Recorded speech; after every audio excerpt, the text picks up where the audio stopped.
ثقیفہ بنی سعد، یہ ساری اس کی تفصیل لکھی ہوئی ہے۔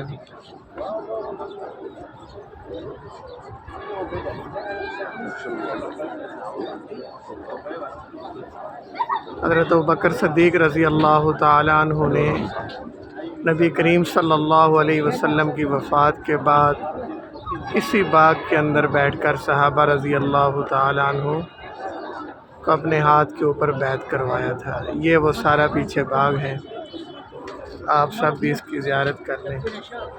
یہ وہ جگہ ہے، سبحان اللہ، دیکھیں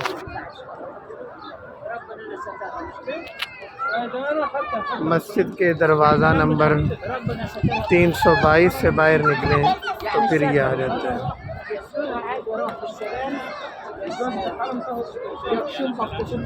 اس کے سامنے یہ فندق